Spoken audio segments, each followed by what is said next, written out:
I don't consent. I'm going to leave that in. Oh.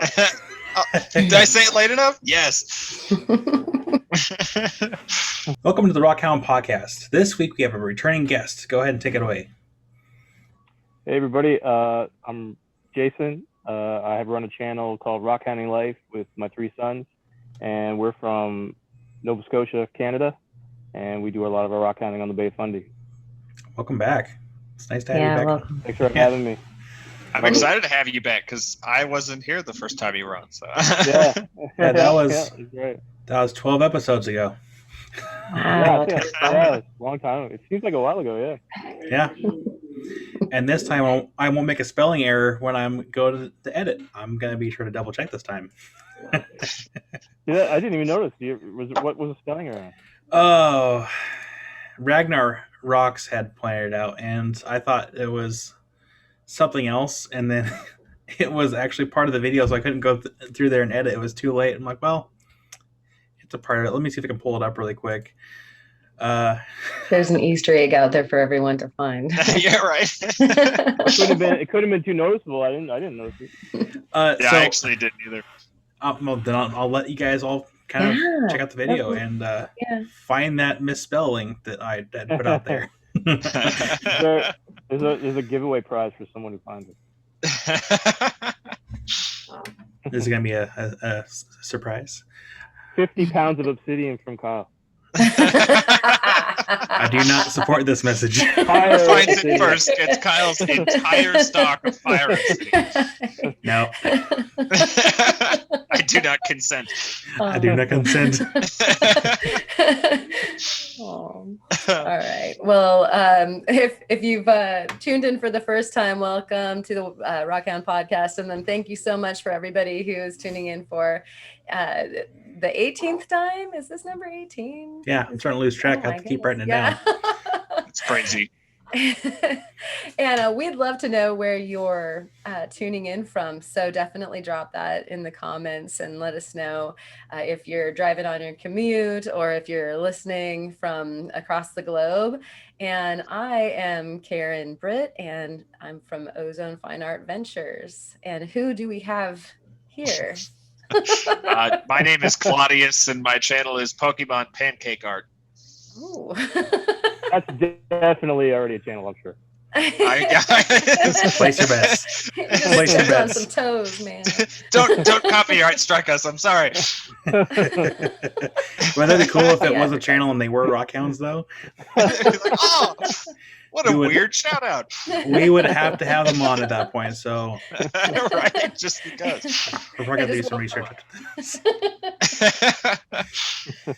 But I'm Mild Kyle with World of Rockhounds, and welcome to the podcast. And Karen, what do we have for shout-outs this week? All right. Well, last week got a lot of really great feedback, and thank you so much for leaving the comments. And it was a super fun chat, but a lot of folks were really happy about having us do that identification episode. And if you haven't watched it, I wouldn't say it's as much about identification as kind of what the slippery slope is about identifying rocks, and some of the wheelhouses that we had as far as knowledge went, and some of even the things that people love to argue about as far as the rocks are concerned. So as we learn that we can ID rocks, we learn that maybe we know less and need to learn more also, and that words aren't also terribly important. Just words. And so like this Rocks was loving that show, and she's from Nevada.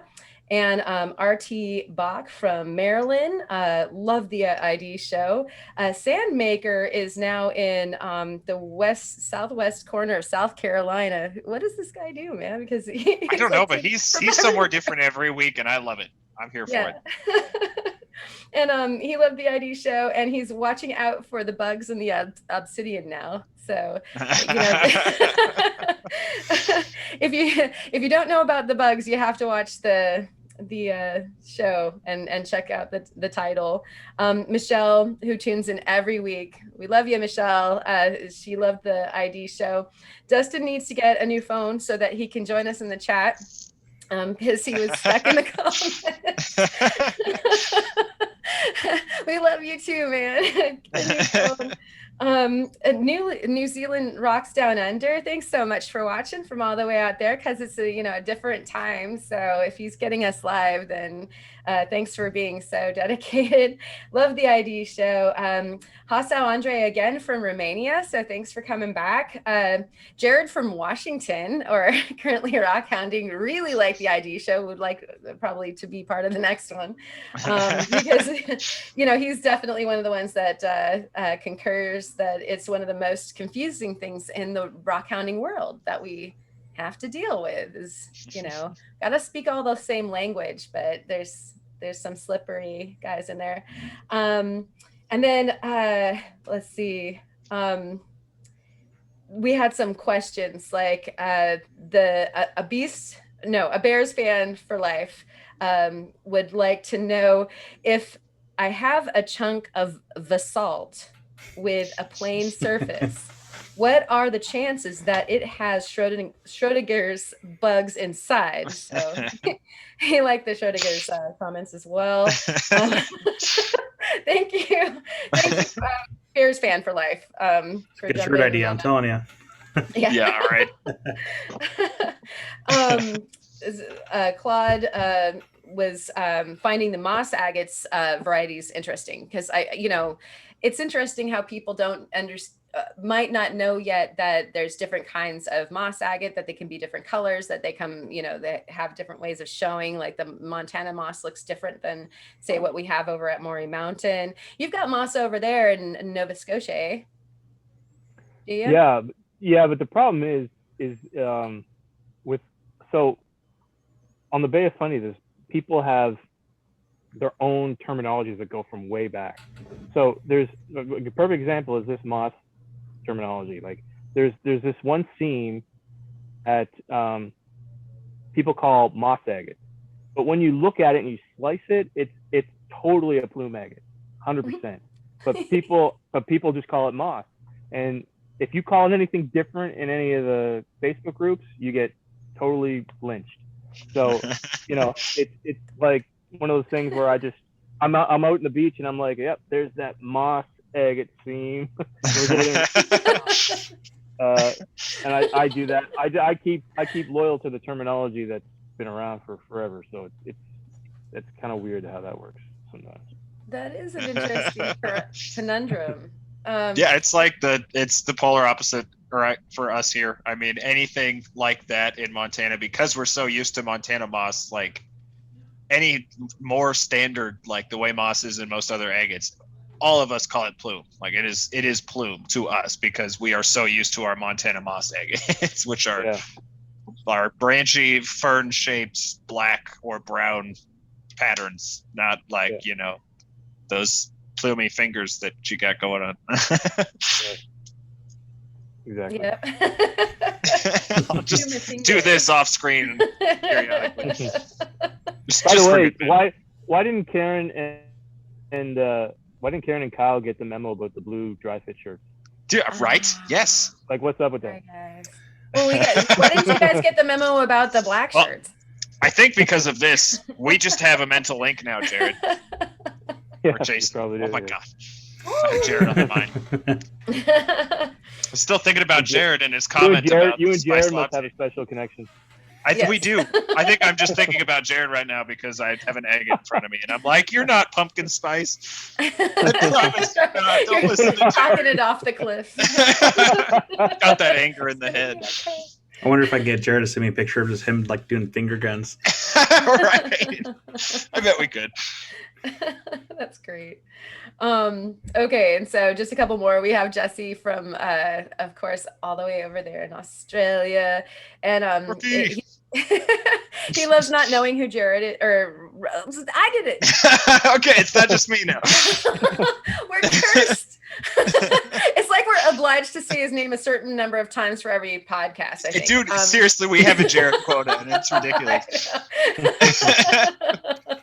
But no, that he doesn't know who Theo is every week. And let's see. Of course, Cliff Walker from BC. And I think that's, California Gleanin actually also had a sort of a question, kind of like the moss agate thing, that here's all these petrified woods, but a lot of people get all stymied by the limb casts, you know. And what's interesting about the limb cast is, like, she was asking, does that mean that there's some of the bark? Because the one piece that I held up looked like it was barky looking on the outside, but it's of course all agate on the inside.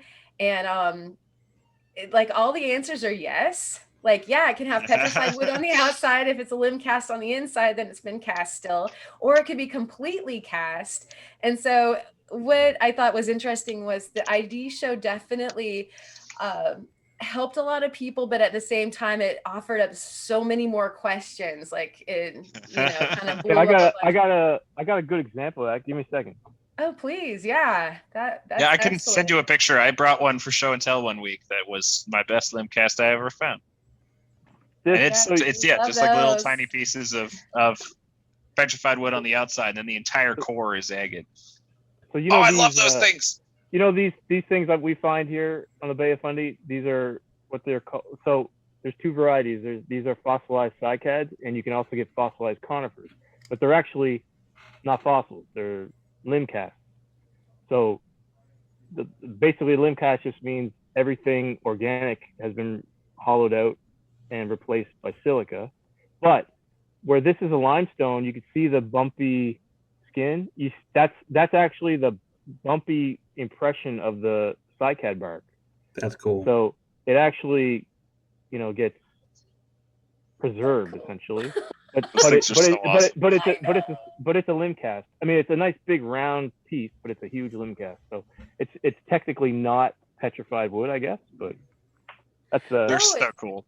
That's what they're not. You know, a limb cast is not a petrified piece of wood, although there can be petrified wood in a limb cast. And so, yeah. It's kind of fun because I think people you can have a combo of them, yeah.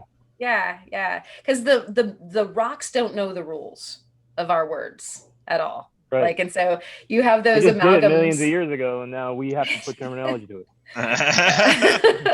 There's actually a very a theory that has quite a bit of ground. I actually don't know if you could even call it a theory. It might just be fact. I don't know. I need to do more homework on that, honestly. But there's a theory in Montana that all Montana agates are actually limb casts.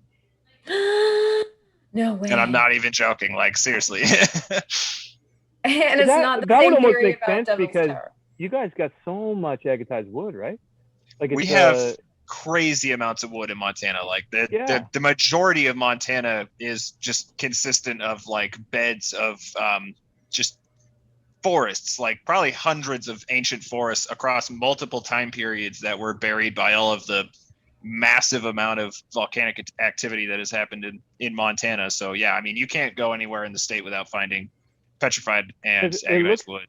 It's because I know I've seen Kate find these gigantic stumps, and in this, like, she'll show the center of it and it'll look like your Montana agate. Yep.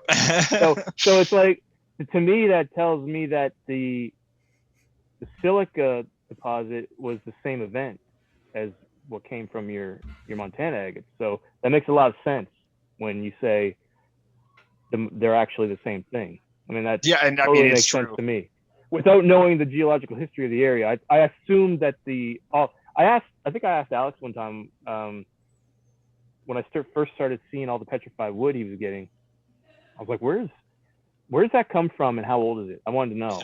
And he wasn't sure. I think he told me it was like 50 million years old or something, but he wasn't sure where it came from. If you let me know if you have any more insight, because I'd like to know. That it's kind of interesting because I have a lot of it. I mean, Kim sent me a lot of it. Yeah, and I mean, it's all over the Yellowstone, especially because the Yellowstone cuts through. I mean, it's like a 700-800 mile long river, so it cuts through the majority of the state, which means it's cutting through like literally dozens of different geologic exposures, but there are a big range of aged forests in Montana. I heard there's like a Yellowstone petrified forest or something. There is, and it's right outside of Gardner, so it's like right going into Yellowstone Park. It's right outside of Yellowstone National Park, and yeah, it's a literal petrified forest. I mean, in the park, on that same end of the park, they have it's super gated off, so you can't go up to it, but it is literally a petrified tree that is still standing. Does the petrified wood, does that wood look similar to what you're finding in Yellowstone? It does and doesn't at the same time. Like, we think that the stuff that we get around where we're at is older than the stuff that comes from there, because it's almost like, it feels like the stuff from that area feels almost like sandstone. Like, it's really gritty. Whereas the stuff that we get down here, and especially the farther down you go, I mean, it literally, it's pretty much an agate at that point. Like, super hard, super waxy luster. I mean, it's weird, but, and you can shine a light through them. But yeah, the ones in that area are really like younger. So from what I know, it's one of our oldest is we do have Carboniferous. So that's like super old. That's like, what, like 350? Oh, that's in the, I think 330. Yeah, early, it's like something like that, yeah. Early Carboniferous is 340, 360. Yeah. Yep, exactly. So we have all the way from Carboniferous petrified wood all the way up to Cretaceous, and even a little younger than Cretaceous. So I mean, there's a huge range of age in Montana petrified wood, depending on where in the state you are when you're hunting. But the cool thing about the Yellowstone is it cuts through so many of those exposures that you're finding a huge range of ages in your petrified wood, which is why you can find a relatively, like, new looking piece of wood and then take 10 more steps and find a piece of wood that literally turned into an agate. Yeah. I find what's interesting, like all the pieces that I've obtained, it almost looks like driftwood. Yeah. You know what I mean? It kind of looks absolutely. like it looks like petrified driftwood. Yeah, like absolutely. It's been in a river for a long time. Yep. It looks like it might have been in a flood. Like the trees might have fallen down in a flood or something, and just over time it was drifting around in a river or something, and then it just got buried. That's kind of what it looks like to me. But yeah. Yeah, there have been many times when I found petrified wood, and you literally like. It's something that I know a lot of other Montana rockhounds have done, because we all do it. Some of our petrified wood looks so like good that you'll actually pick up pieces of modern wood thinking that it's petrified wood, and vice versa, because it's so fresh looking. When I got my stuff from Kim, I said that exact same thing on the video when I was unboxing it. I was like, this stuff actually looks like wood. If I laid it there and I put another piece of wood next to it, it looks exactly like wood. Yeah, it's crazy. Yeah, it's so cool. I've been meaning to cut some of that stuff that she sent me. I haven't gotten around to it yet, but this conversation just is going to drive me to it, I think. Yeah, definitely do it. If you cut some thin, you can, it like doesn't even matter how agatized. If you cut it thin enough, it shines light through, and they're so pretty. Oh, they're so cool. Yeah. I love cutting the Montana petrified wood. It's some awesome stuff. Sorry, we went on a tangent on the show. That was a great tangent, especially those of you that are fans of the pet wood. Yeah, I know. Since you've been using your microscope, I got to send you some Montana petrified wood, because who knows what we might have, honestly. Like, there were so many different hopefully. I'm hoping we finally. That would be cool. That would be cool, actually, if you look at, if you sliced enough, if you had enough variety, look at it in thin sections, see if it still has the same cell structure. Because that's kind of how you tell. Yeah, that's how you tell what I'm doing. Where it is and what time period it's in. Yeah? Yep. That'd be cool. Yeah, that'd be awesome. That's what, because I know that we have a lot of it's weird, but depending on what time frame we're talking about, Montana was actually a rainforest at one point, which again is weird to think about. But yeah, I mean, we were a swamp, we were a marshland, we were a rainforest. Well, it's been around for, North America's been around since before the Carboniferous. So I mean, it's got a rich Pangea history. Yeah. Even when the continent broke up, Montana was still there. It was unaffected. Like what we have here in Nova Scotia, and this ties into my show and tell, but I can say a little bit. But Nova Scotia and and I talked about this in one of my videos before. It was right on the margin of when Pangea broke apart. So that's why we have that basalt that we hunt in all the time. It's one of the oldest basalts in the world. It's from the Pangea. It's from the Pangea separation. That's eruption. so cool. It is so cool. So it's the Bay of Fundy in Nova Scotia where we rockhound on the beach where you see us all the time. That's just a big fissure. It's just a big crack. It's probably like 500 kilometers long, and it just spewed, like lava just came out like this, and just went tabular, like a feeder the landscape. That is so cool. Like it just went across the Carboniferous landscape. So you had all these Carboniferous rocks, and then you had the Jurassic came, and then at the end of the Jurassic, end of the Triassic, beginning of the Jurassic, you had the eruption, the separation of Pangea, and that eruption. Where our basalt, it happened that it was like seven flows over 600,000 years, and during that time it would have been like hell on earth. Sorry, you might have to edit that out. HE double hockeys. That eruption, which they call the Camp eruption, it's like the Central Atlantic Magmatic Province. I think I got that right. It's the biggest basalt flow eruption that the world's ever seen, and they think that was the eruption that caused the big extinction at the end of the Jurassic. Permian, or was it? Oh, it was at the end of the Jurassic. Yeah. So there's like how many major extinctions? 5, and one of them was at the transition period between the Jurassic and the Triassic, where I think it was like 75%. Yeah, it was like 75%. It was known as the Great Dying because it was literally like so much of the Earth's life just disappeared all at once. There's the strongest theory out there is it was from the Camp eruption. Wow. Yeah. So did all of those lava flows kind of bury a lot of your record as well? Like we have a problem with that in Oregon where a lot of our record is buried because of our lava flows.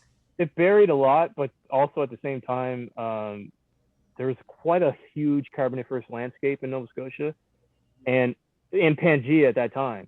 So what happened was when it broke apart, some of that Carboniferous landscape went across the sea to Europe, right? Yeah. And some of it went to Africa. I know. Right? And that so when that eruption happened, it was there's the same basalt from the Camp eruption is actually in Morocco. You can see it there. Right? That is so cool. It's the same stuff. So you can find a lot of the same seam agates there because the composition of the basalt was so similar. It was producing the same type of agates. It's pretty cool. I've read a couple of papers on it. It's interesting stuff. Yeah, that is super cool. Yeah. Oh, we're going down rabbit holes tonight. Yeah, right. I know. If this is just going by memory, I don't take my word like what I'm saying. I'm pretty sure. It's it's been a while since I looked at this stuff, but from memory, yeah, that's what happened. But at that time period is so fascinating, and when I show my show and tell later, I think you're gonna drool, Theo. Oh, I probably will. I mean, I'll drool at most things. Though. I think I sent you fossils. It's fossils, by the way, but I think I sent you a bunch of fossils, Carboniferous fossils, before.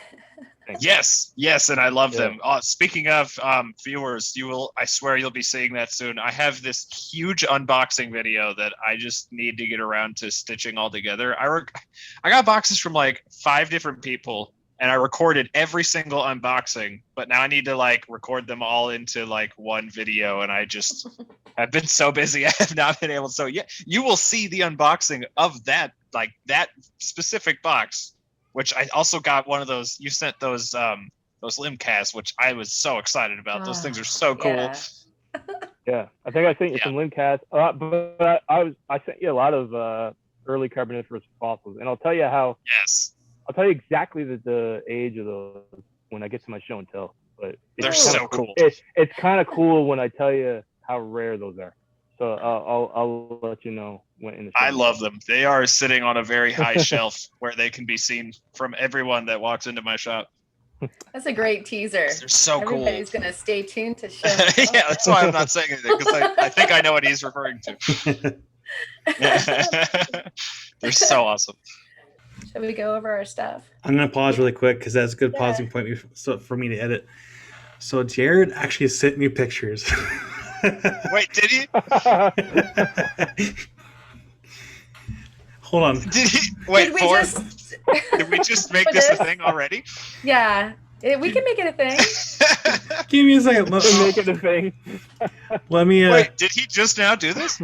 Yeah, I requested it. Let me see if I can share it to my screen so you guys see this. I've been like trying not to laugh because I'm like. That is laughy. Darn you, Jared.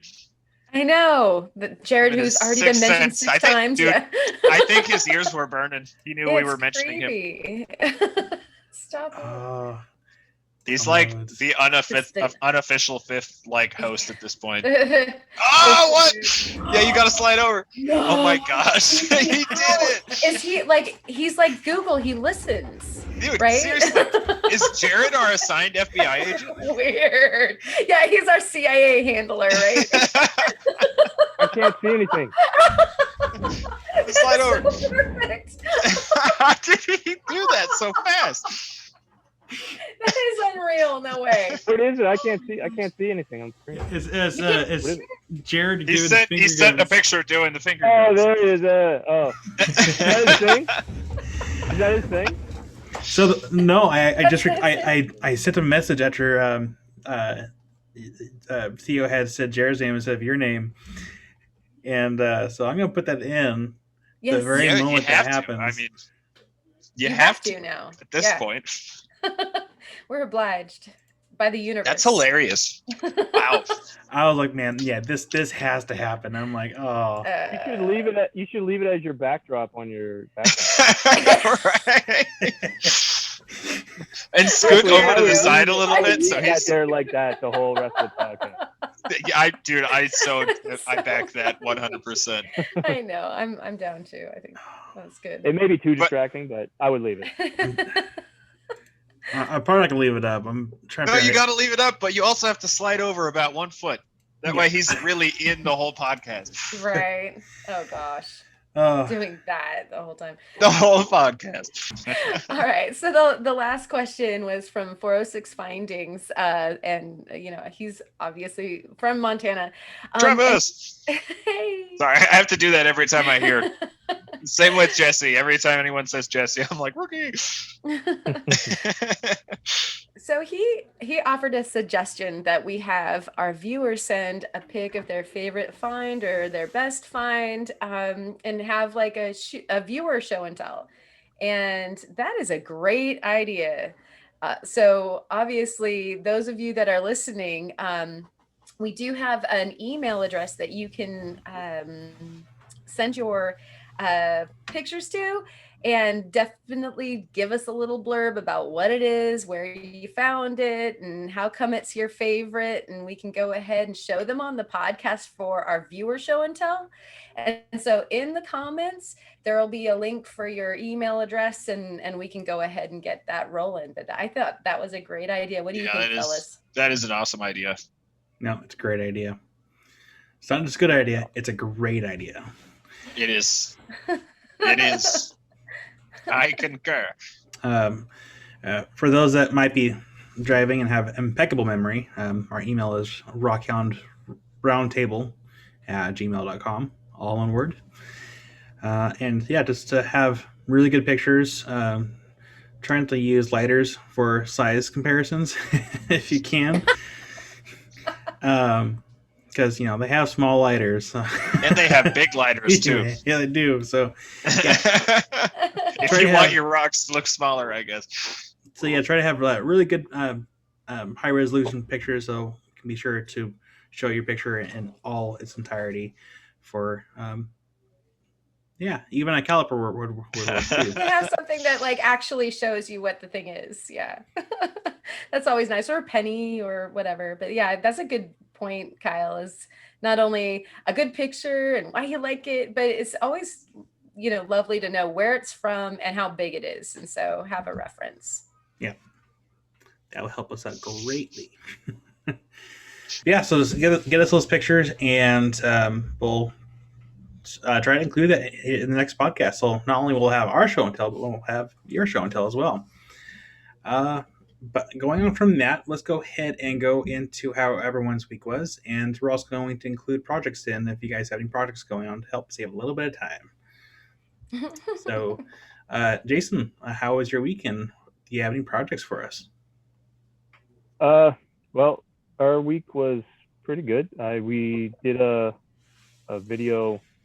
We went on a rock hunting trip to the Bay of Fundy on a new place that we hadn't shown on the channel before.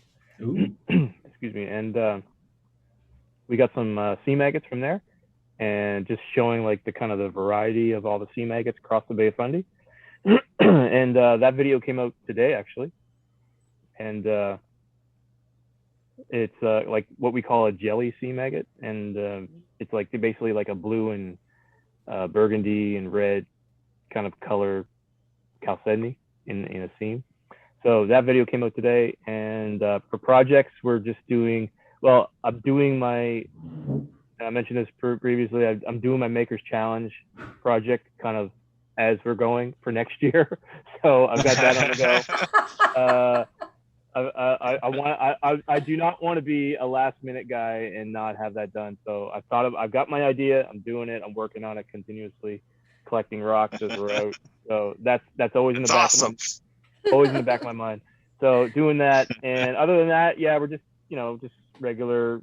Going to put out a video every week, this summer, and probably alternate every week. Rockhounding lapidary, and yeah, I mean, I got 4 kids. It's going to be a busy summer. They're all in sports, so balancing rockhounding and family life is what it's about for me this summer. But yeah, still going to be heavily involved in the rockhounding scene. So Nice. That's what we're doing. That's awesome.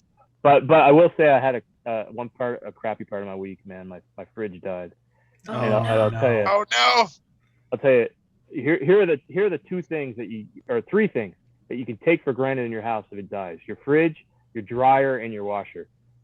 You don't realize how much you take them for granted until one of them goes. And Yep. my fridge it's crazy. Like my fridge went this week. This is how crazy it is. Our fridge went. We got a new fridge. That fridge died a week after we got it. Oh no! So we're like, it's like, what's going on? And this whole week has been like us trying to figure that out. So that's a side tangent off of rockhounding, but that's yeah. So rockhounding good, personal appliance situations not good. Causing stress. Hey, it's still rockhounding related. Remember, as Caitlin told us, that ice is technically a rock. So Yes. From the space I show. guess it would be, equals rockhounding, in other words. We can tie it together. That was a stretch, but I think I made it work. You did it, Theo. Well, My fridge won't make ice. That's the problem. Aw. Well, I tried. It was crazy out here. Beautiful weather. So I've got house guests. My brother and his girlfriend are visiting. So it's been wild. I'm so sorry, those of you who I haven't commented on your comments on my latest video. I'm coming, but we've been running all over the place, and we broke some rocks today and had a good old time. And my show and tell is actually based on something that we all did together that was super fun, that's happening now at the coast, that you can all go and do also and see. And so I'll leave that as a cliffhanger. And then the projects that are coming up are still the part 2 of the video that I have a giveaway happening on. So keep your eyes peeled for that. And I'll get to it as soon as I answer all the comments on the last video, and then also have my guest sleeve, and then I'll get some work done. But it's been play, and most of that was playing with rocks. So how about you, Theo? Week was tiring. It was a lot of work, and then heat, like crazy heat, like high 90s, low, I think we hit a little over 100 like 3 different days, but it's just been muggy. And then we keep getting our evening storms, which is nice, but also just makes it even more humid than it already is. And then finally got a day where it wasn't bad out, and it was actually like low 80s and drizzling, which was awesome. So we went out on Monday. It was wonderful. Especially, 80 degrees feels like December when you've been getting in the high 90s for the last month. 80 degrees feels wonderful. But anyway, went actually out upstream. We usually go downstream when we go agate hunting, but we went upstream, and dude, we killed it. We found so much stuff. The river is pretty much just about back to normal, and I brought one of the agates for show and tell, but I'm not even going to say anything. It's because it's that big of a deal. That video will be coming out soon. Nice. We did I bet really, we can really, get him really to say well. something. Nope, not saying anything. Though I am prone to slip, so you probably won't have to try very hard. And then as far as projects, I have some agates that are bookmarked because I think they are iris agates. So I'm going to be cutting more rocks here soon, but I'm also going to be making some eggs, like gemstone eggs, which is something I love doing. I thought you were poultry. Yeah. I'm just embracing my inner burb. But yes. I'm dropping an egg. Well, I run a booth at Renaissance Festival, which is so much fun. I love doing it, but it's not till September. But I love getting started early because it's anyway, no tangents. I've already tangented once today. One thing I sell is gemstone eggs that I make with a tile saw, my flat lap, and then a tumbler. But they look so cool and so perfect, and they're so easy to do. And every time I show people, they ask me how I make them. So I figured might as well just do a video. But one of the cool things about the eggs is these ones don't get tumbled. I polish these normally, but you take have you guys seen those Brazilian agate geodes? Yeah. Oh, yeah. Where it's like a seam of Brazilian agate and they've got like the amethyst crystals. You can carve those into eggs with the crystals on one face, and they're so cool, and I love them. And I also have Septarians that I'm going to be carving into eggs, but I figured that would be a fun one to start tomorrow or Saturday. But yeah, that video will come out sometime this summer. I have no idea when. Eventually. Yeah. With either me or you, Yeah, eventually. Eventually. That's pretty much it for me, though. What's going on in the world of Mild Kyle? Oh, well, did a quick video while River was taking her nap. It was a Monday or something like that, so I had it ready for Wednesday. Removing lacquer from a piece of petrified wood, that's going to be my show and tell today. So, spoilers for when we get to that point in the video. But, remove lacquer from there because, again, I think I might have touched on this a little bit in a video or two ago. I don't care for lacquering stones. Yeah, we found your sore spot. Kyle has a weakness. Kryptonite. Don't send me your rocks to clean up. Just don't. I thought it was gonna be like a quick couple-minute video, but I was realizing that just the 100 grit sandpaper was not going to cut it. Like I had to backtrack pretty hard on that one, but luckily I did it all while River was taking her nap, and I was able to edit it that night, so it was pretty quick. As far as future projects, I keep telling myself I need to get projects done off my shelf, but projects never get done. But I need to get some stuff done so I can focus on trying to focus a lot more time on my rock stuff. And then hopefully make that more, I wouldn't say a full-time thing yet, but it would be nice to have something planned for down the road so I can focus making some side money. And then I have to start moving some of the rock pile around in the backyard so we can have the fence fixed. And I'm not looking forward to that part because I have to move a few 100 pounds of rock or so again. But once the rock pile has been moved a little bit and they fix the fence, then I can continue sorting all the rock that I've put on hold until it's fixed. Because once the fence is done, then I can start dumping more buckets in that pile that's already large. So I really want to get in there and kind of see what's in there, because I don't know what's in those buckets. That one piece of petrified wood that I want to polish up, I know, I'm fairly certain there's a bucket full of it, similar material, and if there is, that's going to be gorgeous stuff to be able to polish. And so I'm hoping to at least find one good round piece that still has the heart of the wood in there. It's kind of one of my other weaknesses. I like finding petrified wood that still has the heart of the wood. Who doesn't? Such a painter. Like, oh, look at you with the rings and yeah. And of course, when I had sorted my pile too, it's what they need to do is I need to start sanding and polishing thunder egg halves. I have like 4 or 5 gallon bucket full of thunder eggs that have already been cut, and that was one of the plus sides. That's like a good problem to have.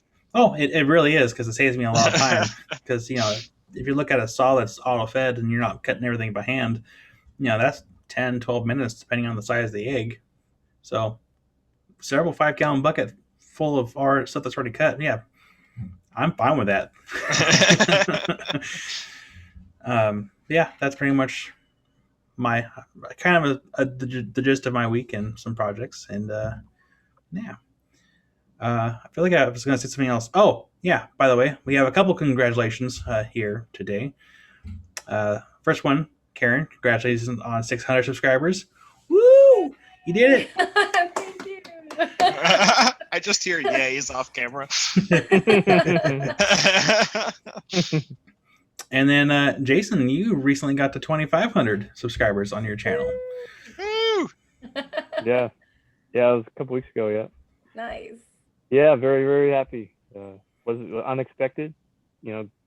Growth on the channel has been never expected to be this fast. So it's awesome. It's fun. No, I think it's well earned. You take everyone on awesome adventures, and you find some really awesome stuff. Yeah, well, hopefully, I just try to make stuff that we enjoy doing and people like, and it just happens to work out for both parties. So it's a good marriage, I guess. Yeah. Well put. Yeah, I guess we can go ahead and go into show and tell. So, Jason. Yeah, and massively tangent. I think that's a good idea. Oh, you want me to start? Yeah, You bet. Damn Okay. Our guests always go first. I'll save this one for last. I got 2 things. So, but they're both the same thing. So, we were talking earlier about the Carboniferous terrain in Nova Scotia. So we have this beach that is one of the first beaches I usually take my kids to because it's so easy to get to and it's nice, easy, accessible from the road. And it's called Blue Beach, and I have a couple of videos that we've done. But the significance about the beach is that it has early Carboniferous fossils, and not just early Carboniferous, but for a time period in the Carboniferous that there's very little fossil record. So it's the early Mississippian portion of the early Carboniferous, which I think is, when you break it down into age, I think it's the Tornasian period. So it's like the first 15 million years of the Carboniferous. So like 360 million to 345 or something like that. But the significance of that is that there's very little fossil record of those fossils. And one of the things we can find there are Petropod fossils. So trace fossils and bones. So one of the cool things I have here is, this is my Petropod footprint. Oh no! That is so cool. That's cool. But the cool thing about this, you can only see so this is his foot, right? And it comes up, it goes boom, boom, and I got his third toe missing. You can see it broke off there. But this is not, you can see how it's bumped up. This is what you call an underprint. So it actually, he stepped on it like this. Right. So it's been covered by another shale layer. So I can feel the bump there of the print. But this is, so the footprint, that's the bottom of it. So he stepped in it like this and made that impression. That is so cool. Yeah. That's really So cool. that I found that probably like 15 years ago. That was one of my first really cool finds from that beach. You need to have that That is so framed. cool. I have a question. But that's not my best one. I got my best one here. But So- wait. Is that Petropod? Is that like a one of the like Desmos? Is it like a hippo, or do you know what kind of little guy? I don't know that. No. So there's they found 7 species on the fossil record of Petropod there at Blue Beach. The problem with Blue Beach is that it's on the Bay of Fundy, so the tides are vicious and it destroys all the fossils. But here's the cool thing.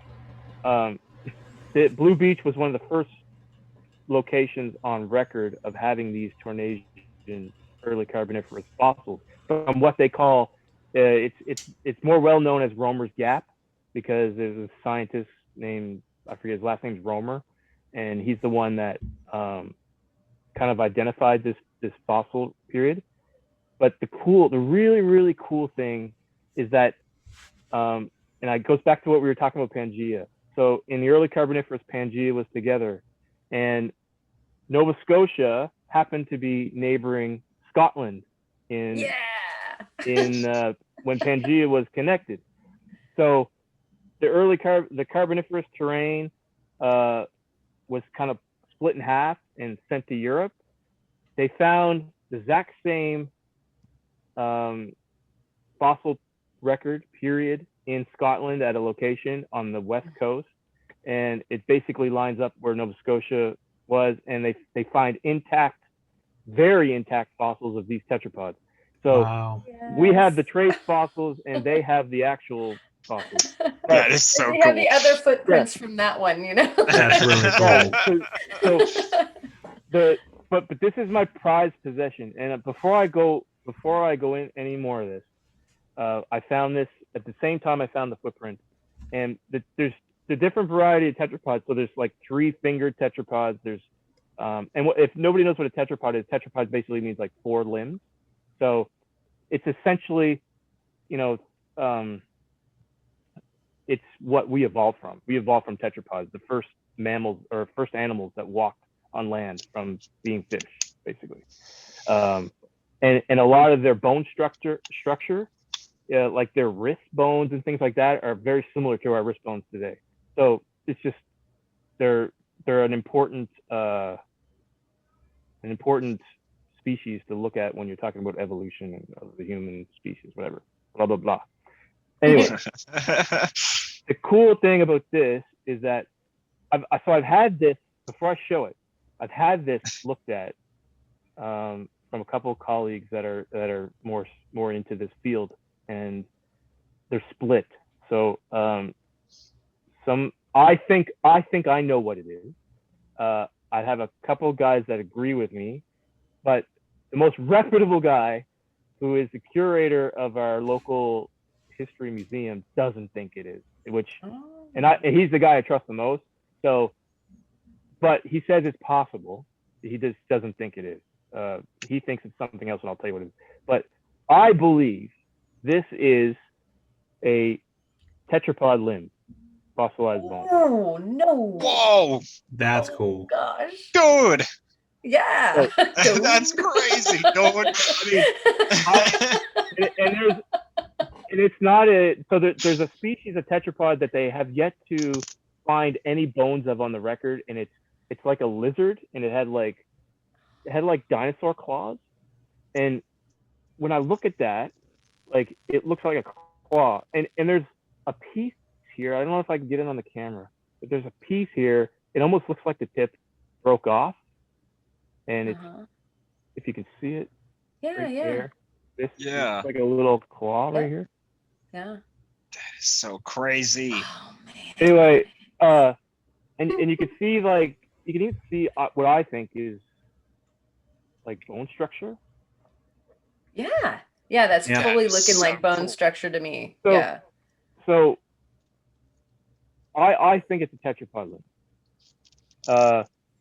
My buddy thinks it's a root system of a lepidodendron, which is a tree that grew in the Carboniferous like it's a common tree. That I think I sent Theo, I sent you a bark fossil of it, I think. Yep, Anyway. That's actually what I thought you were referring to Yeah, earlier. my buddy thinks that's a fossilized root of the Lepidodendron, but I still want to believe it's a tetrapod limb. It looks so much like it. Like, oh, seriously, like it just, like you can literally see the little. You can see the claw, right? Like it's. Yeah. But it looks like I don't know. It looks like this claw flipped, like it got broke off or something and flipped over, because the pointy part of the claw is down here, but the other ones are in the right spot. But anyway, it's still my prized possession, but there's a little bit of doubt that it might just be a tree root. Karen. So you could tell though, yeah, if you had a thin section, you would know. Yeah, you'd be able to see the cells. It would either be the bone structure or it would be the cellular structure of the tree. And you can't tell, and this is all mudstone, and but yeah, you're right. That would be a sure way to tell. But I just don't want to give it to anybody. It's really fragile. Oh no, mudstone. I wonder if your guy though at the museum would be able to, just take a little sample. It would take chipping it. Well, he didn't really seem all that interested, honestly. Wow. So it was like that kind of made me think it was. But the problem was that I sent him pictures, so he didn't actually hold it in his hand. And I told him, I said, well, man, if I come down there and I give it to you, you might have a different opinion if you hold it in your hand. He's like, yeah, maybe, but it looks like a root. And I was like, well, okay. And I hung up on him. Okay, everybody who's watching, what do you think it is? Do you think it's a claw or do you think it's a tree? Just leave it in the comments. It's up there. Anybody know? And send me some good pictures too. Kyle will send you some obsidian if you get it right. It's a ferocious. Don't listen to Karen. So that was awesome. That concludes my show and tell. Those are so cool. That was so good. Yeah, I kind of put my foot in my mouth because I thought you were going to be showing that bark that you sent me, and I was like, so that's not at all what you showed. But all that bark. So I think I sent you the Lepidodendron bark. The Lepidodendron bark is very distinguishable. You can see the pattern in it. It's so cool. Yeah, and then there's another type of bark I sent you. I think it's Sigillaria.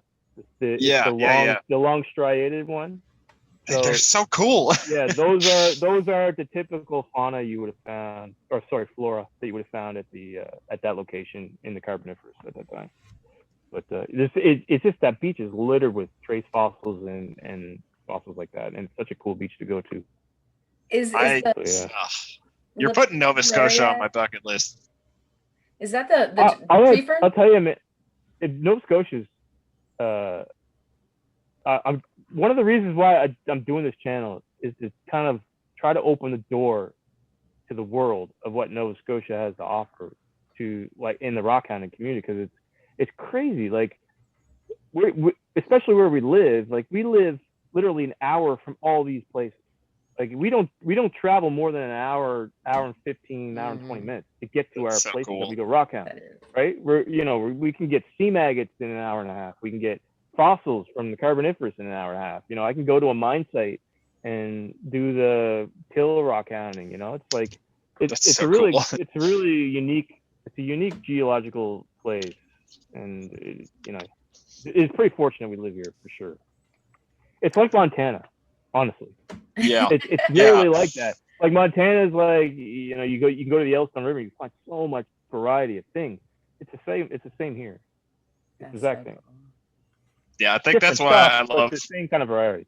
Yeah, exactly. That's something I say about Montana all the time is if you don't like what you're finding, you just have to drive an hour in any direction and you'll be finding completely different stuff. And it's one of the reasons I love watching your videos because it feels like that's like totally how Nova Scotia is too. Yeah, it's like the Bay of Fundy is like the Yellowstone River. It's just a long stretch of beach, but there's so much going on. It just cross-cuts so many millions of years of stuff. And it's really cool. Yeah. So if anyone does decide to visit, just be sure to use your rockhounding etiquette and take care of the place and not ruin it for everybody else. Gotta throw that out there because we don't want people just showing up and just ruining it. And yeah. A lot of our places are not secret places. I mean, I'm open to where we are every time I announce in the video we're here. And it's a lot of, whenever we're out there, there's not a lot of traffic, but people definitely go there. I mean, Nova Scotia is a very popular rockhounding spot. People come from all over the closest provinces that we have in Canada. People come to do that, and it's pretty. In Nova Scotia has a lot of new laws. Like these fossils, I can't collect these now. Like I can't collect these fossils now. Oh no. Like they're protected. But 15 years ago they weren't. I was able to pick these up 15 years ago, right? Like the stuff I sent you, Theo, is part of my my stash. And one day someday I'll give it all away, and I won't have any left. And I can't go get any more. So it's dude. Oh, that's crazy. I did not know that was like not something you can just go get more of, but A, they're already extremely appreciated, but B, I will cherish them even more now. Yeah, well, seriously. The thing I should tell you was that those fossils are from a record in time that is extremely rare. Like that early Carboniferous, the first 15 million years. I mean, it's such an important time on the fossil record because there's just not a lot of locations that have those rocks. They're so cool. It's pretty cool. I mean, if you think about it, it's a shame that they had to put some stipulations on that because, in a way, rockhoundings are protecting stuff that is rare. I mean, well, here's the thing: like, I'll go on the beach, and you guys seen from my videos how big the tide is there. Yeah. And these rocks get destroyed. I mean, if I don't pick them up and bring them up at least to the high water mark so the tide doesn't reach them. I mean, these fossils, no one will ever see them. Right. So it's I understand why the rule is in place, but at the same time, it's kind of defeating the purpose of preserving. The rule is in place to preserve the fossils so that everyone can enjoy them. But at the same time, if you leave the fossils there, no one's ever going to see them again because they're just going to either get swept away with the tide or get destroyed on the rocks. So I would if I found something like that again, like we go to Blue Beach twice a year. If I find some of this material, I pick it up. There's a local museum there that's just down the road. It's called the Blue Beach Fossil Museum. I'll take my finds there and I'll give them to them because I don't want to leave them on the beach, right? No. Yeah, absolutely. Now, as long as I record my coordinates where I found the material, because if I pick it up and I know no one's going to get there before the next high tide, I'll pick it up and I just record where I am on the beach because they have that beach. All the paleontologists have that beach quadranted off. Like they have quadrants and they know exactly where each fossil comes from and the coordinate of it. So I'll record my coordinate and I'll go to the fossil museum and I'll give them the sample. But that is so cool. Yeah, I mean, it sucks as a rockhounding collector. I can't bring stuff home, but at the same time, I can still go out, take pictures, take the video, show what I find, and then yeah, that's how it is in Montana. But I have enough. Yeah. As long as I don't give it all away, I have enough. Yeah, there's actually a petition in place right now. Like it's going to be starting here in the next year or two in Montana to get to try to install a permit system for vertebrate fossil hunting like Florida has. Like Florida, you have to write in and fill out an application to get a permit to collect vertebrate fossils. And Montana has such a huge variety of that kind of stuff, and our weather is just so extreme in every direction. I mean, we see ridiculous colds, like negative 48 with wind chill in some places during the winter, and then multiple 3-digit 110 degree plus days during the summer. We get crazy rain, crazy hot. I mean, it's just all over the place. So our weather destroys fossils, and it's really unfortunate when we live in a place where there's stuff like sauropods and T-Rex and Deinonychus and Triceratops. Like, there's so much stuff like that throughout, especially throughout central Montana. And yeah, it's all literally just falling apart year after year because no one is allowed to collect it. The only way you can is if you are collecting it for a museum and you're a paleontologist, or if you are the lone owner of the land and hold the mineral rights to said land. That's the only way you can keep vertebrate fossils in Montana. We have something similar to that in Nova Scotia called the Heritage Permit, and it does allow you to go out and collect fossils, but it's the same thing. You don't have to be a paleontologist, you don't have to have a degree, but you have to contribute to research when you're collecting the fossils. So if I go out and I collect some tetrapod footprints, I have to basically write a paper or something in support of someone else's research. Like I have to contribute it, and I have to offer it up to them first. So I say, here, I found this really cool fossil footprint of this tetrapod. As part of my heritage permit, I have to give it to you. But a lot of times they'll give it back to you and say, I got enough of that. Yeah, exactly. We have something similar. So yeah, you're not dead to collecting it, but you have to go through the whole permitting process. Not anybody can just walk out and do it like you could 15 years ago. Well, even here on the Oregon coast, like there's only so much that you can really do on the coast because we have concretion like literally buried in the wall, and there are people that will dig them out and they're not supposed to. Like you cannot dig on the Oregon wall faces anywhere on the beach. It's a no. You literally have to wait for the wall to either deteriorate and then release its concretions from the wall. And that's how I got mine, and that's how Karen got hers.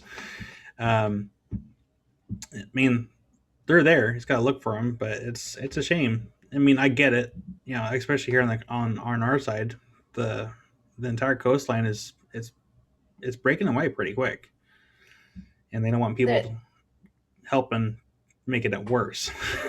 It's a foot a year. And, specifically from the northerly exposed areas.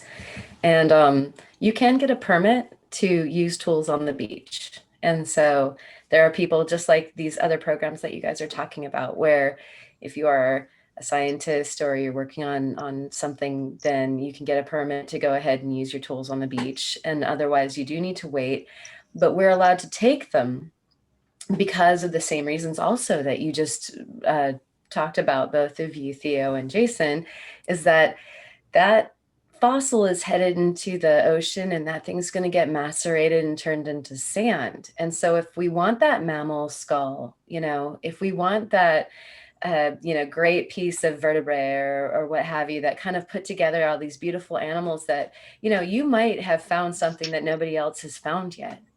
And there are programs that you can get involved in so that you can show your fossils and folks can help you prep them or at least ID them. And you can be part of the entire excitement of discovery. And so that's kind of what's beautiful about it. And so I like that at the very least, there are some programs that people can get involved with so that you can go find and you can go help. And so Oregon's special, that we can do that. Yeah, and same with Florida. Like, that was crazy. Growing up in Montana, where it is a huge no-no, it was crazy learning that I could write out an application and send $5 to the museum, the natural history in Florida, and actually get a permit if I get approved to go out and look for bones. Which I have one here. Mammal bones, like this mammoth bone right here, like that's crazy. That's not something you can do in Montana. Yeah, you can't do that here either. That's a big no-no. And honestly, knowing the way Montana is about stuff, I do not think that the petition is going to go anywhere, but it is still like in the works, at least. I don't think it's going to get approved, but it's like a wave. It's like a wave. It's going, like, all these areas are now doing it, and it's eventually everyone's going to end up doing it. It's just a matter of time. Absolutely. Fossil preservation will be a big thing, and I mean, we could still go out and look. Part of the thrill is finding it, right? And as long as I document it, it's cool that I found. Yeah, you're right. You could find something you haven't found before, and you could be part of that history. And it's still really it's cool. so frustrating because that's one of the things in Montana. The reason that they have just set it off now is because we have such massive like fossil records for certain exposures. Like, for example, one is outside of Glendive, and they find crazy stuff over there, and you can't. Just don't even waste your time calling the museums about it because they're all like, it's fine. We have literally like perfectly articulated like Triceratops and T-Rex. Like, we have more than we know what to do with. I don't care about your Triceratops horn that you found. Like, meanwhile, you're sitting here like, this is the coolest thing I've ever seen in my life. And like, we literally don't care. You can use it as a doorstop. So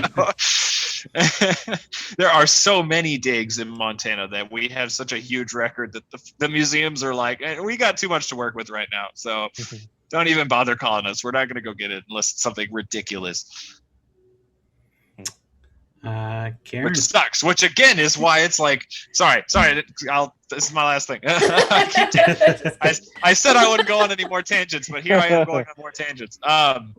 That's why it's like such a wanted thing, because it's like, yeah, the museums don't want it, but that fossil record is being destroyed every time a person sees something and walks away from it. So the hobbyist and amateur like collection of fossils, vertebrate fossils in Montana, is like probably the only way we can actually maintain the entirety of that fossil record. So it's like something that really needs to happen. Even if they create where you have to like jump through a bunch of hoops, like I'm not asking for a $5 send a letter, get your permit like it is in Florida.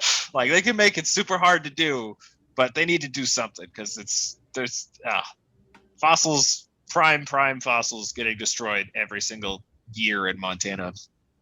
Wow. Yeah, same thing here. Same thing.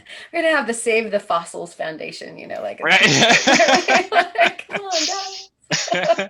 It's a thing. Seriously. Dude, I would happily start that. Yes. Okay, maybe that might pick up some legs there. I can't believe it, because we didn't talk about this ahead of time at all, but my show and tell is a kind of thing with the fossils, but specifically here, I told you all that this is something that y'all can come and take part of. There's a new show over at the Oregon Coast Aquarium that is the Cruising the Fossil Highway. Yeah. Cruising the Fossil Coastline. And it's featuring the artwork of Ray Troll, and it's based on the paleontology of Dr. Kirk Johnson and Ray Troll. And if you're local to this area at all, you probably are familiar with these guys. Ray Troll is an amazing artist and does a lot of the recreations of the different creatures, but he's got kind of an R. Crumb, or I guess maybe a 60s or 70s illustrator style, so they're kind of wild and wacky. But so it's a very fun show. It's incredibly well curated. And then one of our local heroes here, Kent Gibson, has a lot of the fossils that he's just put on loan for the show that are from our immediate beaches, and some of the stuff that you've seen in my videos and whatnot. He's one of the guys that I ask what's going on. And so it's exciting that you can go, and as far as finding fossils go, some of the times, like, how would you ever know, Jason, that lump was a footprint, Like, you kind of have to know what you're looking for before you have a chance to spot it. Yeah. It really is years of looking at it. And there's probably like when I was young, I was on that beach. I've been going to that beach for so long. There's times I probably picked up a rock and there was a footprint there and I didn't even know what it was. Probably because there's so abundant there. And then there was one day I just picked it up. I said I knew exactly what it was. And I was like, geez, that's a footprint, and it's like a light bulb that goes off, right? It's so clear. So you're right. Yeah. Yep. Yeah, absolutely. You're That's right. how I am with baculites. Yeah. And so They're so hard to find until you find the first one. And then you see them everywhere. Yeah. And so the idea of going to a place where you can see examples of all these different bones, like the skulls and the vertebrae, and some of them are in the concretion still partially, and some of them are completely prepped, and so you can see what you're supposed to be looking for. And again, it's just igniting your imagination, because here's Ray Troll's illustrations as well, showing you here's this tetrapod, and then here's what it might have looked like, or what it did look like, as far as and the family trees for the different animals. And so for the show and tell, Kyle will put it up, but there's a Desmostylus that there's a skull that Kent had found, and so we'll put that up. And it's an example of something that he found on one of our local beaches. And when you pick up a rock and you find something that has, like, that's wild. That's so cool. Is this so this is a concretion, and you're looking at it and you're thinking, is it, I love this, it's like Jason's, is this a plant, or is that really big porous bone? Because we have examples of both. Yeah. And so it's not going to be until I get a chance to prep this bad boy and take some samples to look at under the microscope before I'm going to know anything. And then we have this, for us, it's OSU. And so we get to go over and we can, like, you have your museum over there, Jason, where if they want it, they can have it. If they don't, if they have drawers full of it, I get it back, whatever, I don't care. But you get to be part of the discovery loop. And to me, that's exciting enough. And so if you all are interested in this sort of thing, go see that show at the Oregon Coast Aquarium, or, check out the research by Dr. Kirk Johnson, or the artwork of Rachel. And I have no affiliation. It's just that those guys are doing such a wonderful job for us, like, to be able to show us what we're looking for and give us a chance to identify it. They do all the hard work. Cool. Yeah. Can you bring Oregon closer? I know. It's so far away. We need to amalgamate, like, Nova Scotia, Montana, and Oregon, and we can have our own little like, let's accrete those bits of terrain. And I told you guys before, I'm there's one day, I don't know how soon it's gonna happen. It might not be for 5 years. I don't know. We are definitely renting an RV, and we are driving, like, Minnesota, Oregon, Montana, like Northern California. We're doing that, Washington. We're doing that whole trek. Oh, well, you better let me know. I would happily take you out to the Yellowstone. Oh yeah. Well, let's do the beach. All you Montana Rockhounds better get together when we come to town. Yeah, exactly. All at once. and all the Oregon people. Yeah, that's right. It'd be a good time. That's awesome. Okay, well, we'll get Kyle out in the field. Right. See me on the field. See Kyle. You're gonna come out of the field. You're gonna come out of the field with me, man. You gotta take me to some of those places you got there. Oh yeah, absolutely. We got plenty to choose from: petrified wood, sandstones, obsidian. Just pick me up when you go through Montana. If I go to Oregon, I want to go to the Hampton Butte. I want to get some. Oh yeah, we might be going there this weekend. That's nice. On my bucket list for sure. It's on my bucket list. I'm only like 4 hours away. Yeah. You're waving as we go by, Kyle. Usually how it is. Hi, Kyle. Bye, Kyle. Come with us. Come with us. All right, I think I'm having company this Sunday, and I think we're having company Saturday too. Plus, Saturday night, and I work Saturday day, so a little busy. But someday I hope to be able to get over there. I really want to. It's supposed to be 105 though. Like, we have a key warning. Yeah, I was gonna say it. Never mind. Karen, if you find like a nice piece of green, I'll be willing to give you quite a nice haul for that. So you're looking for some green wood from Hampton Butte?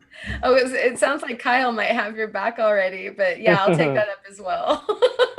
Well, me and Kyle got a little rock trade going. So. Well, I don't think I have any green in that box, but I can find some green to put in that box. Well, let me just say, you're getting some pretty nice stuff.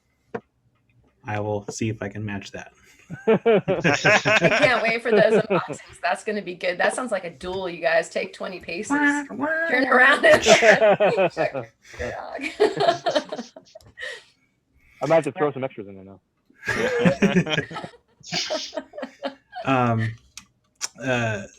Theo. Actually, before we go to Theo, really quick, a little bit on the wood. Sorry. It's Theo. You're still here. Anyway, moving on. I didn't really look much into it, but I noticed I saw on one of the Facebook groups that I have that someone had posted about. There's another petrified wood site here in Oregon that they're wanting to. I guess a couple companies are looking to get a bunch of claims out there, or they are already active claims, and they're going to be mining for lithium and I forgot what the other one was. I forgot what the other mineral was, but basically, I think lithium is one of the bigger ones. So they're going to probably strip mine that area for those metals or whatever they're rare earth metals. Yeah, and the area is well known for petrified wood. Which one is it? I forgot. Is it Congleton or Dendrite or? Give me 1 second. Is it Central?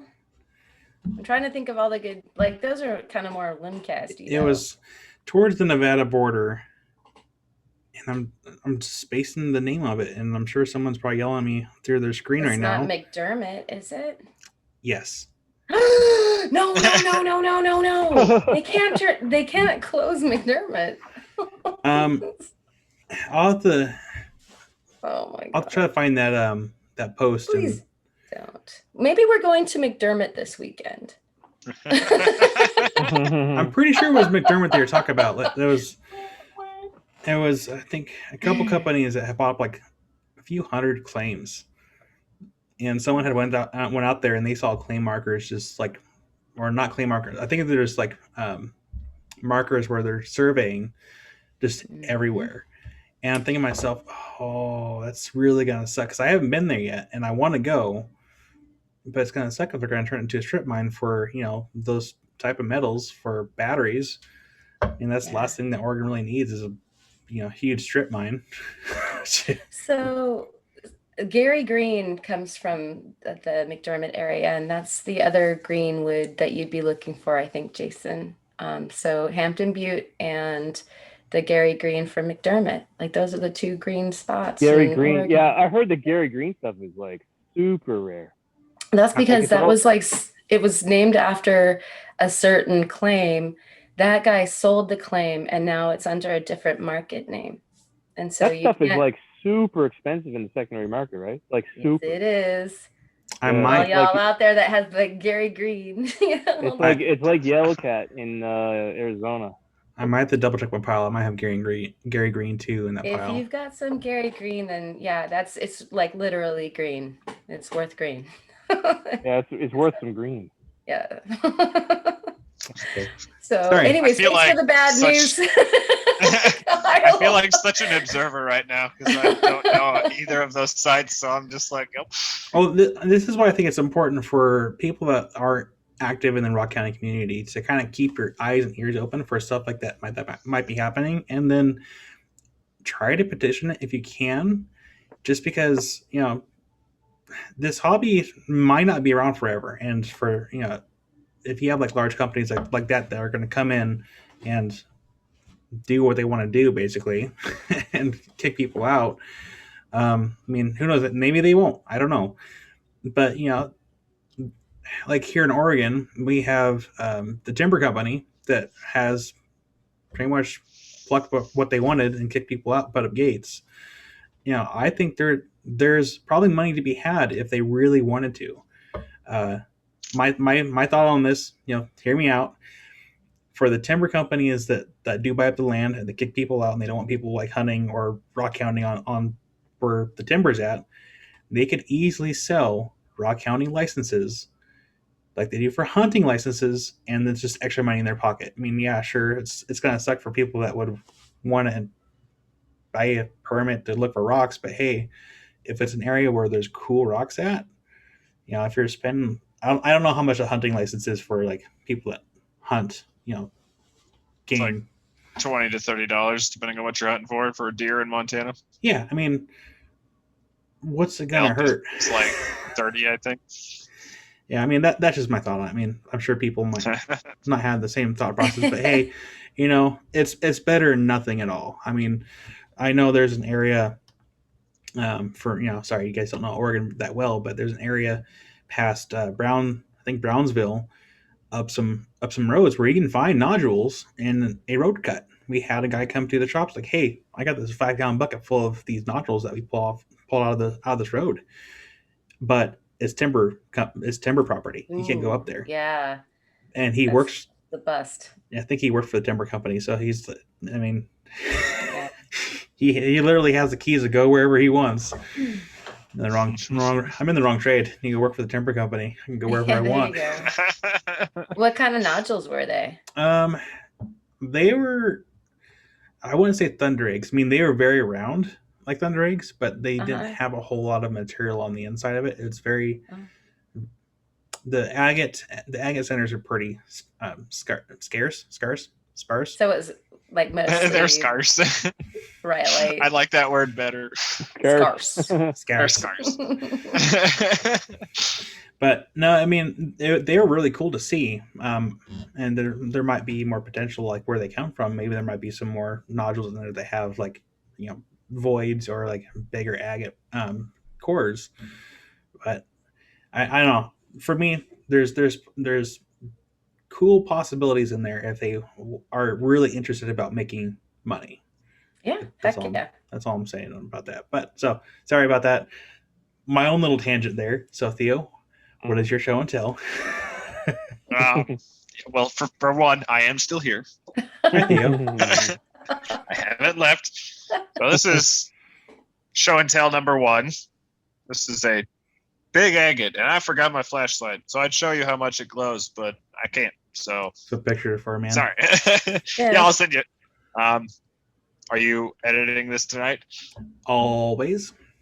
Then I don't know if I'll be able to send a picture. I think I have a picture of it already, maybe. Don't quote me on that. I'll do my best. Anyway. If we have the community tab unlocked, we can just post pictures on the community tab. Yeah, exactly, right? This is so cool because this is a wonderful agate. Like, it's got great bands and great moss. This one is not as big as one of the other ones we found the other day. Like, this one looks small compared to one of the other ones that we found. So just stay excited for that video, I guess, is all I can say.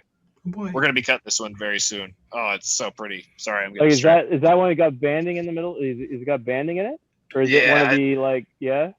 Yeah, it's got really nice tight banding in here, and it looks like it's got a little bit of a waterline pocket over here, that little white pocket. And yeah, there's moss throughout the whole thing, but I'll see if I can get a better picture because there is some just wonderful bands on this side. It's weird the way it's, I don't know, it's shaped all weird and stuff. Anyway. Shaped all weird and stuff. That's my professional assessment. Yeah. Man, it's strange. Weird. That's one thing, Theo, is that, like, I know it supports your theory on those being limcasts. Like, I noticed that a lot of the Montana agates, they got a smooth skin. Like, they're smooth. They do. Yeah, they definitely do. Normally, a nodule, you'll see some sort of impression or something in the silica. Yeah, it's true. And these absolutely, like, I don't know how well it's going to show on camera, but yeah, those are like perfectly smooth. Yeah. It's, I wish Zoom had better camera quality. Maybe it's my phone that has the bad camera. So does camera. Kyle.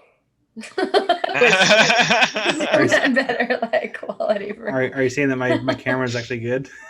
No, then you wouldn't have to edit in shots. The pictures.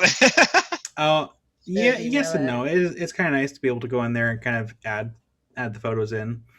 Yeah, because some things I would not be able to show on the camera, even if it was nice. Exactly. Like what I'm about to show right here. What have you there? This is a Gift for little Kyle. Montana agate slab, which doesn't look like much, right? It looks like just clear chalcedony. Yeah. Well, boring. this is a delightful, brightly, vibrantly colored iris agate. And we will throw a picture up of this one. I'm trying to go in order to make it easier for you, Kyle, in the order that I sent them.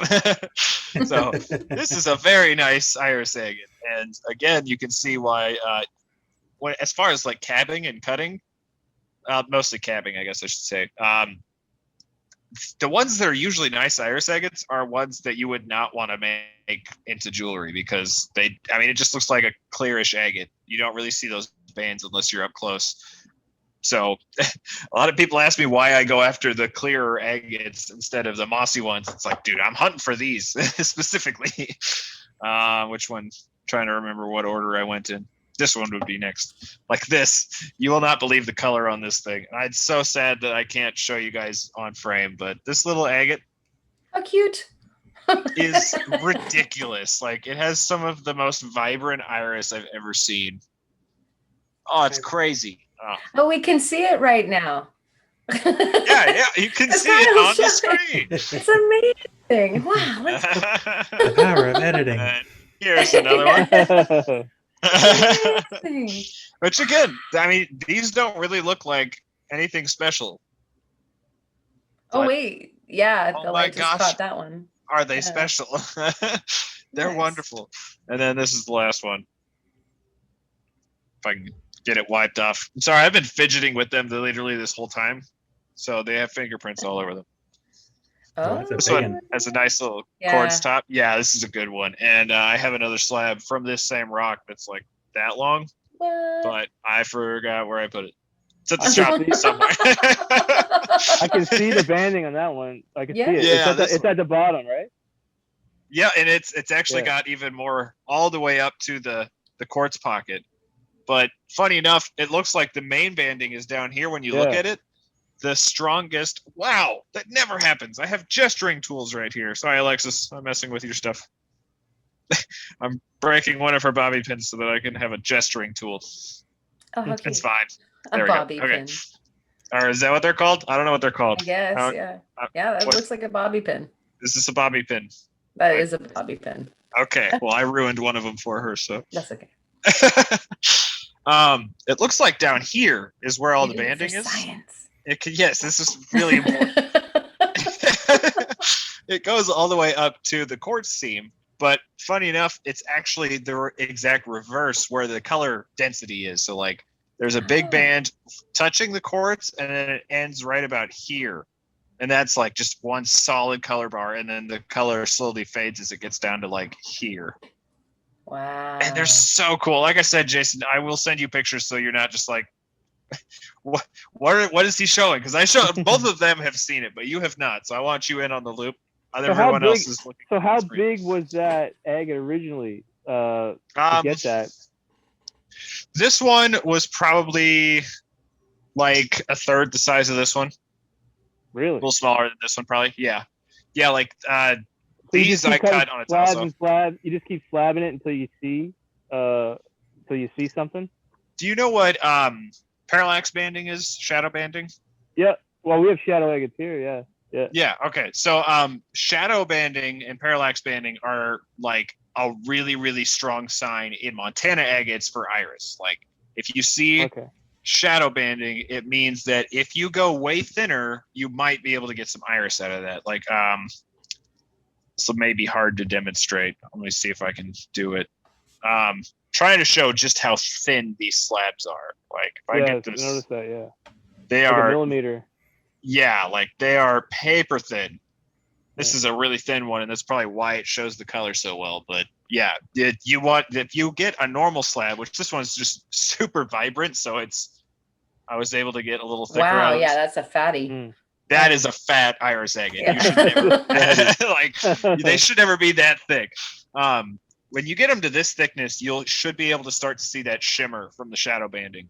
And once you get to that point, you can either shave it down more on your saw or grind it down thinner with a flat lap, and then you eventually get to that super, super, super thin. And then when you polish it, that's when you'll see the iris, because they need to be really, really.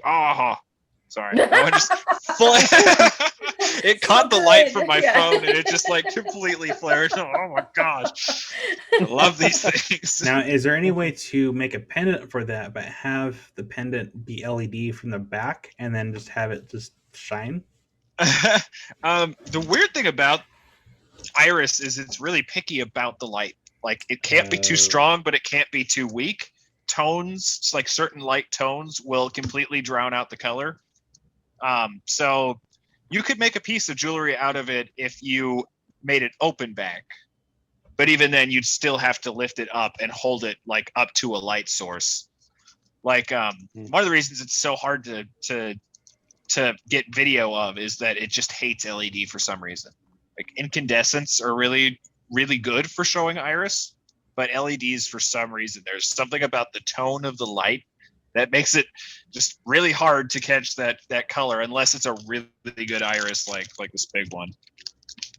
Yeah, and even in those pictures that I showed you guys, that's like a quarter of the color that these actually have in person. Like these do not like being photographed. They are way more colorful. Yeah. It probably and that's depends why on how you refract it to the light, right? Like exactly. So Fractional.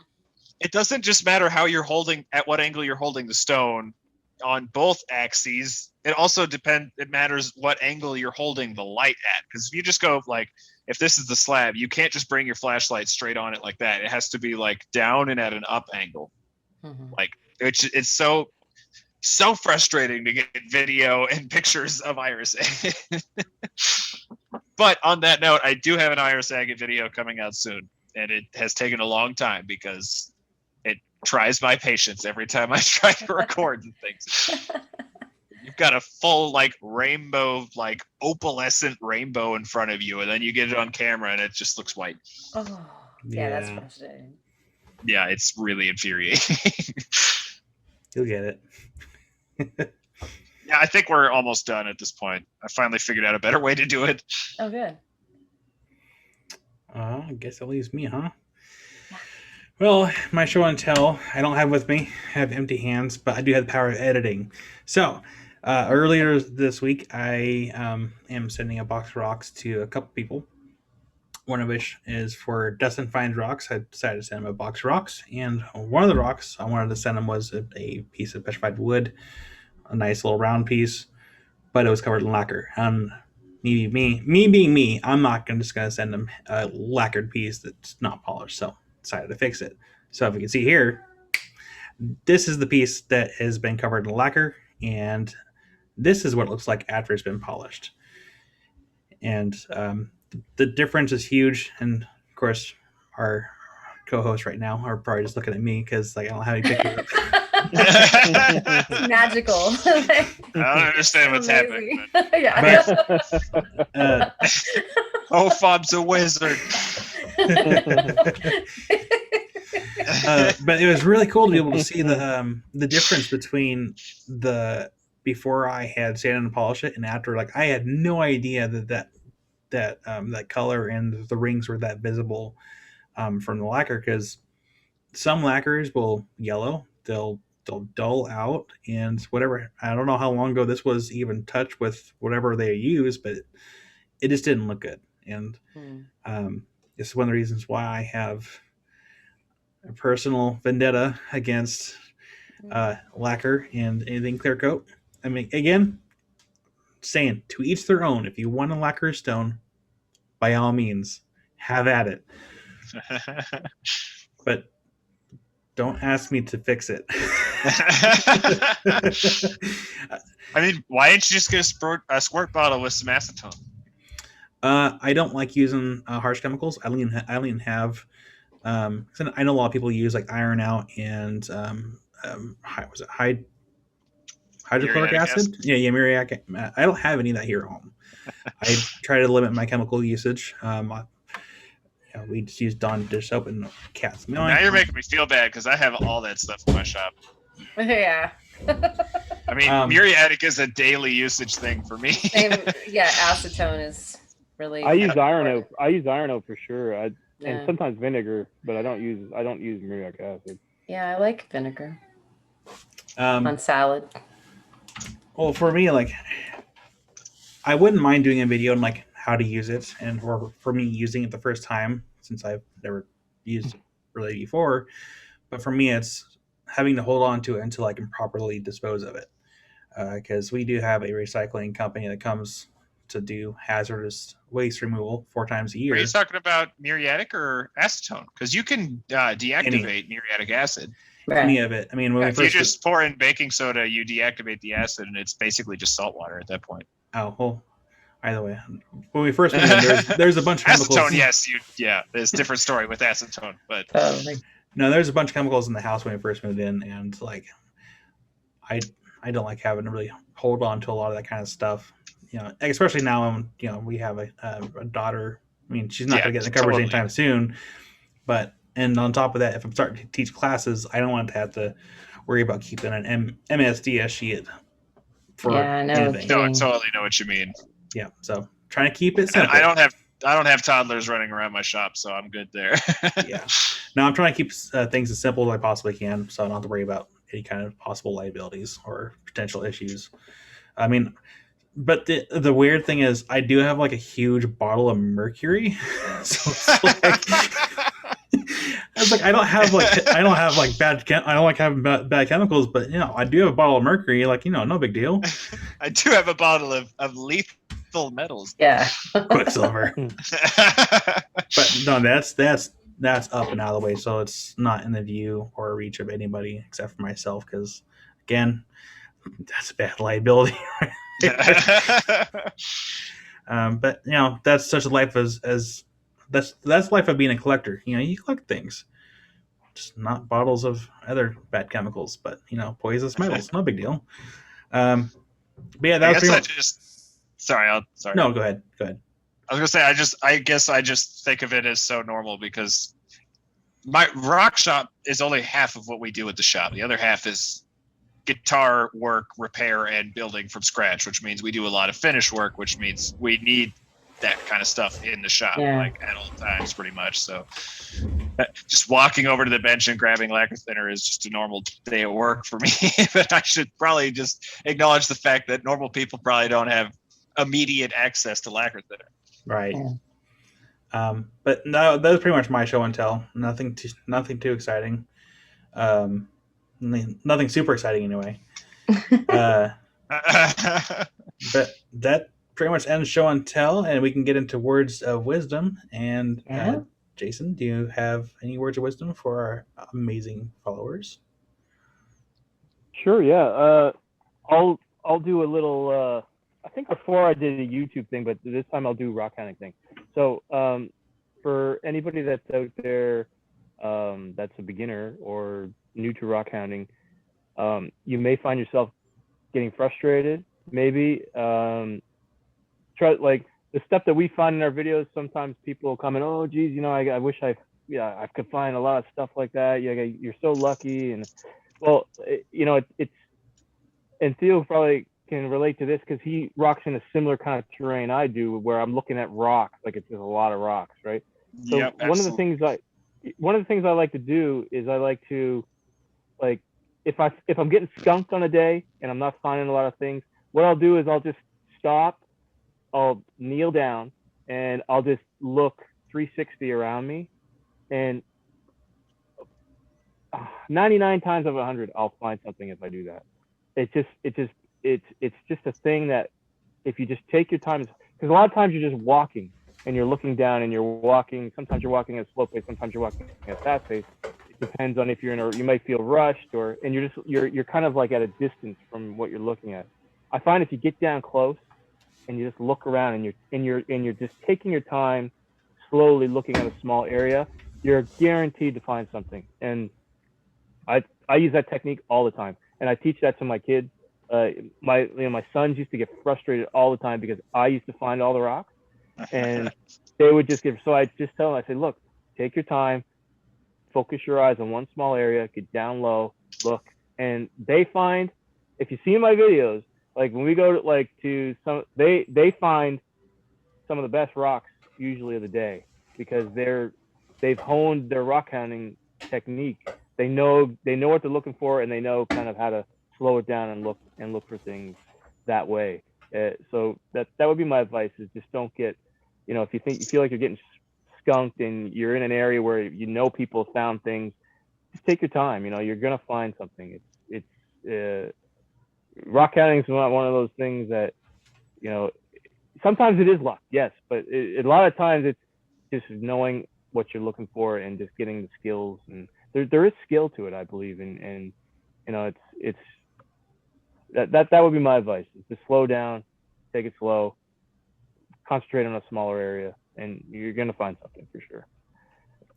I like that. That's yeah, great. Awesome. Okay. Yeah, I think mine kind of goes on, like I was gonna say at the beginning, just get two.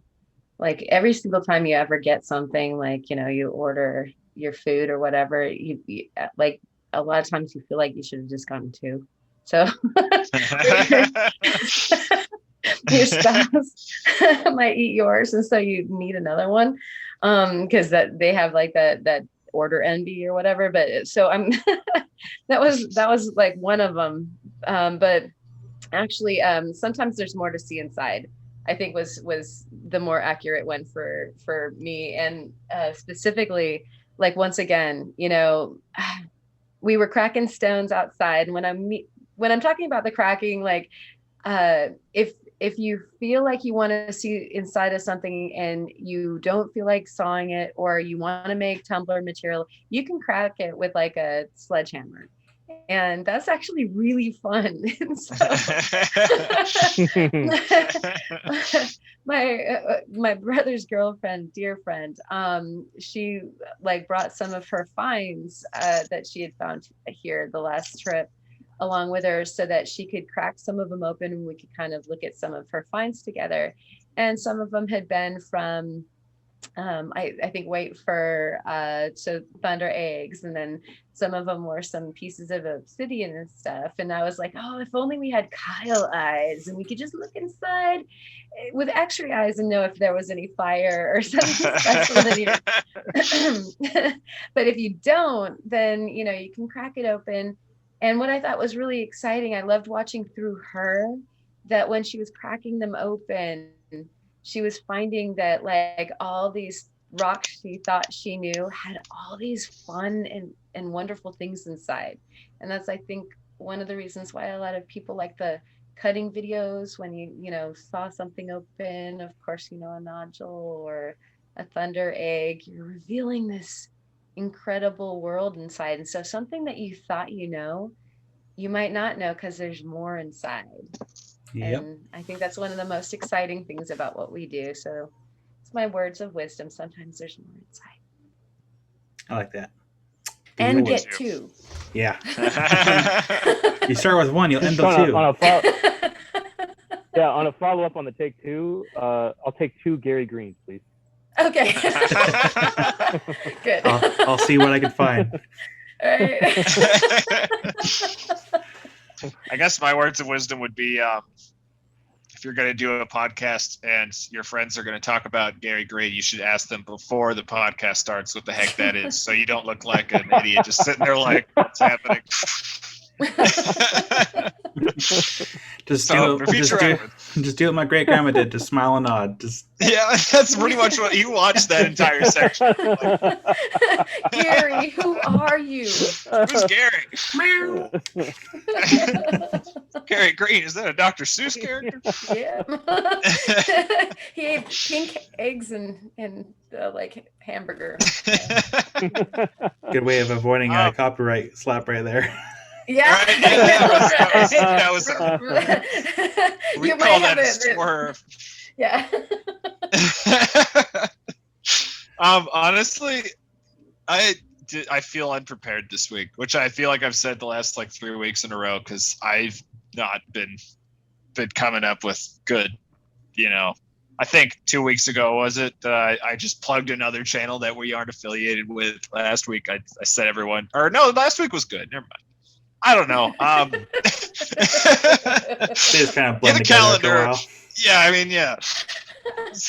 last week, 10 months ago, who knows really. So I guess just stay on track of things better than I do would be my words of wisdom.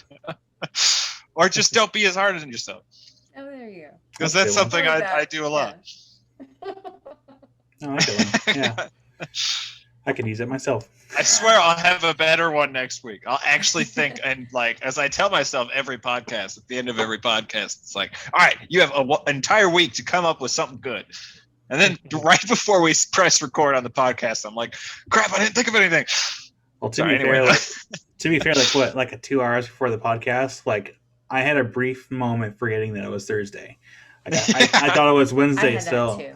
And I'm like, oh, that's right. Like, I'm like, oh man, Theo's sending me pictures like a day early. Sweet. Wow. And then realizing it was Thursday, I'm like, oh. He's on it.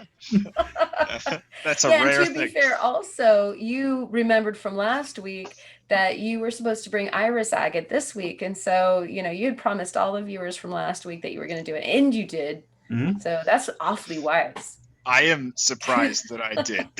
Honestly, I had written. There was great rejoicing. Yeah. Well, it's one of those things. If you ever tell anyone, remind me blank, you will remember because you told someone to remind you. They won't have to remind you because you did. Yeah. Yourself, basically. And I don't know. That's in my experience anyway. I will forget things all the time, but the moment I tell someone to remind me, I'm not going to forget that thing. Good point. I have to do that next Tuesday when trash is Wednesday because I forgot to take out the trash bins. I hate that. Before I get into my words of wisdom, it was actually pretty funny. I came home last night, pulled around the corner, saw there's no bins in the street. I'm like, oh no. I said a bad word, but still, I was like, oh no. Come home. I'm like, hey, thanks for. I didn't see the bins in the street. Pull up, get out of the car. I see the bins in front of our garage door. I'm like, oh, sweet. Amy took them out. Great. Don't have to worry about it. Go in. Like, hey, thanks for taking out the bins this morning. She's like, I thought you did. And I'm like, you didn't? Like, I didn't. And she's like, no. I mean, they're just kind of sort of off, more close to the neighbor's house, like in front of their house, kind of, sort of. And I'm like, those are the neighbor's trash bins that you brought into our place. You have stolen trash bins at your house. So I just walked next door and I sent our neighbors text. They're pretty cool. I'm like, hey, just so you know, I brought in your trash bins for you. A little mix up. I just thought it was funny though. I was like, well, at least our neighbors are cool, and it's like I think they got a kick out of it too. I didn't tell them exactly what happened, but the dialogue was great though. Just like, oh, thanks for taking in the bins. What? Or thanks for taking out the bins. But going into my words of wisdom, mine's going to be is find a way to do what you love, and it doesn't have to be something that has to be done right away. You can take time, make a plan, and figure out a way to do what you love, even if it takes a couple of years to make it work. As you get older, you realize that life is short, and sometimes it's not worth feeling unhappy with whatever you might be doing at the time, and just make the best of it, because you want to be happy when you get older. That's really all I have to say about that. Because I get it. Work life can be really tough on a lot of people. I mean, nobody really wants to work. There's very few people that are like super happy with their jobs, and you can tell. But sometimes if you have a hobby that can be lucrative and you can be happy doing it, find a way to do it. I know there's a lot of people that out there that not just rocks, but there's a lot of hobbies out there where people can make money off of it. I went and picked up my neighbor from floating the Willamette River, and jokingly on the way back, I'm like, hey, I don't think we have anything really like this in Corvallis. We can almost make it a business to drop people off and then pick them up. And he was like, that's actually a really good idea, because that's a lot of effort to try to go through and either rent a kayak or or even a raft float like 10 miles and then figure out how to either get picked up or find a way to have someone drop you off and then pick you up. It's, you can charge a fee for that. There's money in it. But also, life's not about money. Just point that out there. I know there's like people be like, oh, you can't buy money with happiness. No, you can't. You can have everything in the world and still be unhappy. Did you say you can't buy money with happiness just now? Probably. That is a great note to end on. Well, with that being said, Karen, do you want to take us out? Hey guys, thank you so much for tuning into the Rockhound Podcast with us. Jason, thank you so much for being here. We can't wait to have you again. It's always such a pleasure to have you on. Best stories ever. And those of you who are still with us, thank you for being still with us. Leave where you're viewing from in the comments. Also, remember, we'd love to see your favorite finds. And so take a picture and send it to our email address that is in the comments also, or rather in the description for the video. And thank you so much again for watching. So good night and happy finding. Keep creating. Rock on, everyone. Thanks a lot for having me.